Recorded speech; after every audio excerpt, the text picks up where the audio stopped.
அவரே சொல்லிருப்பார்ல பண்ணையாரும் பத்மினியும் வந்து எனக்கு இப்ப டைம் கிடைச்சா நான் வந்து அத வேற மாதிரி இன்னும் சூப்பரா எனக்கு அதான் பிடிச்சிருந்தது.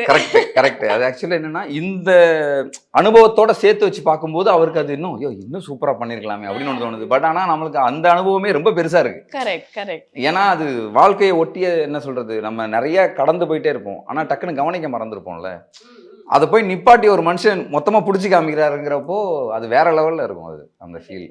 ஆனா எங்களுக்கு வந்து ஒரு ஃபுல் ஃபிளெஜ் லவ் ஃபிலிம் வந்தா கூட ஓகே தான். எல்லாருக்கிட்ட இருந்து பீட் பண்ணையாரும் பத்மினி. ஆக்சுவலா என்னன்னா நம்ம அவர்கிட்ட இருந்து வரதை நம்ம ப்ரிடிக்ட் பண்ண முடியாது.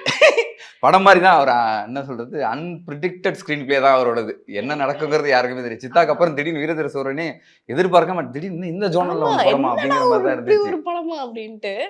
ஆனா எல்லாருக்கும் என்ன கேள்வினா திலீப் யாரு, ஹூ இஸ் திலீப் அப்படின்றதுதான். ஆக்சுவலா எனக்கு அந்த யாரு தெரியல. போய் சொல்லாதீங்க, உங்களுக்கு தெரியும். சீரியஸா எனக்கே தெரியாதுப்பா. பட் நீங்க தானே கொலை பண்ணீங்க. கரெக்ட்.